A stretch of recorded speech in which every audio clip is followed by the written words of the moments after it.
It was homecoming Friday night as the Thatcher Eagles hosted the St. John's Redskins in a 2A Black region matchup.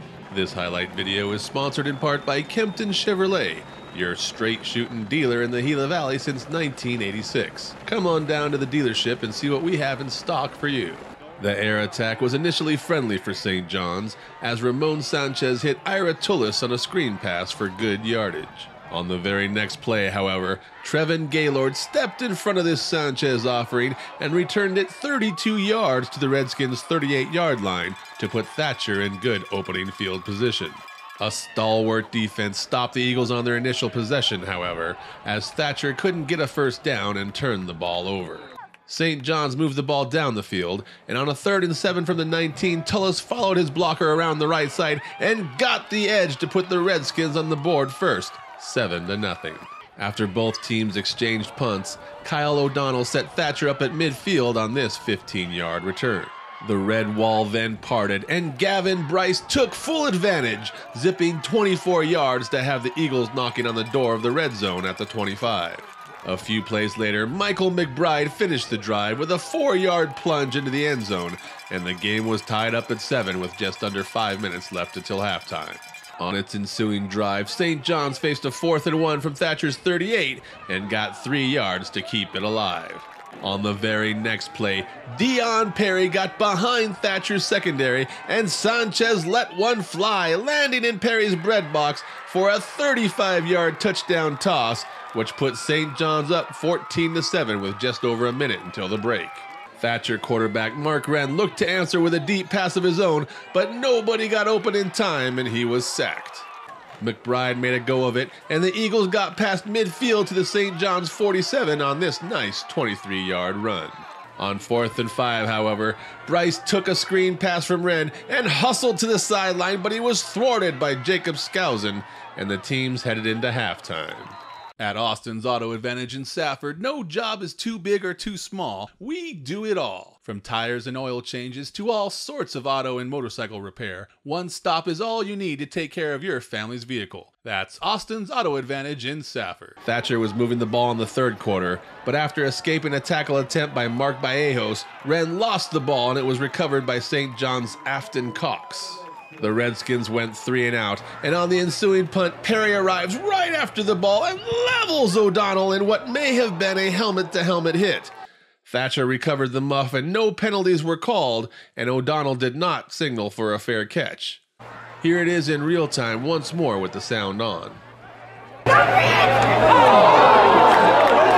The Redskins continued to meet Thatcher running backs in the backfield for losses, but Ammon Curtis managed to burst out a couple of nice runs and put together a drive for the Eagles to bring them all the way to the 45-yard line. Wren was pummeled and under pressure all night, but he stuck in the pocket on this play and unleashed a deep pass to O'Donnell, but the potential tying score was not to be as it was just past his outstretched hands. At the start of the 4th quarter, Thatcher faced a 4th and 5 and lined up in punt formation. But it's a fake, and Wren goes for a big pass down the sideline, but it falls incomplete. However, the Redskins were flagged for roughing the passer as 2 players converged on Wren after the toss, and the Eagles got a first down on the penalty. Shortly afterward, the Eagles faced 4th and 4 from the 29, and Wren dropped back to pass but couldn't find anyone open. So he scrambled to the left, and he could go almost all the way for the tying score, but the ref said he was pushed out at the 10, setting up Thatcher with a 1st and goal to go. A holding penalty pushed the Eagles back to the 20, and when Wren rolled out to his right, he tried to hit O'Donnell, but Tullis stepped in front of the offering and intercepted the ball at the Redskins' own 1-yard line to end the threat. The Thatcher defense did its job, and the Eagles got the ball back at their own 35 with just over 3 minutes left to play in the game. However, the Eagles could only muster 2 yards on offense on 3 plays and faced a 4th and 8. On 4th down, Wren dropped back to pass, but without finding anyone open, scrambled to his left, but then that got shut down, and he reversed his field and ran all the way back to the right sideline and up the field. He's just gonna barely get caught a half a yard short of the line to gain, and the Eagles turned the ball over to the Redskins. With 2 minutes to play, the Redskins went into victory formation 3 times and then attempted to run out the clock on 4th down, but left 6.6 seconds on the board, and Thatcher had one more shot. Wyatt Larson came in at quarterback, and his pass was nearly intercepted, but there was still 1/10 of a second left, so Thatcher would have one more snap.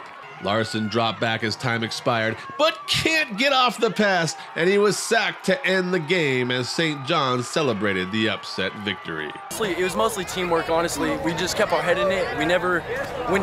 Nobody on the team ever said anything bad. It was all positive, all good. We listened to the coaches, good play calling, and it just led us all the way. It's just teamwork. How does it feel to come into Thatcher and escape with the victory, 14-7? It feels so great. Last year, lost to him in state because I was playing for Round Valley. Came to St. John's. It's just the best feeling ever, honestly, to have all these guys just on your back, just helping you. It's the best feeling ever, it really is. I don't know, it was because it was just there's 2 on me, and I'm a smaller dude too, and I just came up with it. And I seen it, and I was like, I had to go get it. It was a good ball, I had to get it, I had to. Well, it ended up being the winning points for you guys here tonight in the first half. Tell me, how was your defense able to stop Thatcher here tonight? Because, well, we're known for playing defense, but it comes in at practice, our scrub O. When we have scrub offense, we push them, we make them go harder every day. It's like a dogfight, no matter what. It's still kind of a mystery to me, although, we knew we had to stop the veer, and they're very good at it. And my defensive coaches worked extremely hard, Coach Garcia, Coach John Richardson, putting this package together. We've worked on it basically since August, when two-a-day started. And, we looked at our opponents and 2A in general. We realized that if you want to win, you got to stop the run in 2A. It's not like some of the other conferences, where they throw the ball, 30, 40 times a game. So our whole defense is geared around stopping the run. And we do some different things that we've gotten from some college people that we worked with and tried to implement that confuses the offensive line blocking. And I think that showed tonight some of the things that we did. And, they had a hard time running veer. We had a hard time stopping it, though. They kind of shot themselves in the foot with a fumble and then a couple of holding calls that really helped us, at critical situations when they were moving the football. And I think that was the key. It's a game of, high school kids. It's very difficult for high school kids to run 10, 11, 12 plays in a row without making a mistake, a penalty, a holding, an offside, something. That's kind of what you saw here tonight. A defensive battle, both teams. We couldn't move the ball on in the second half to save our soul. That's something we got to work on. And our defense came up tough when they had to, and they were the key to the victory.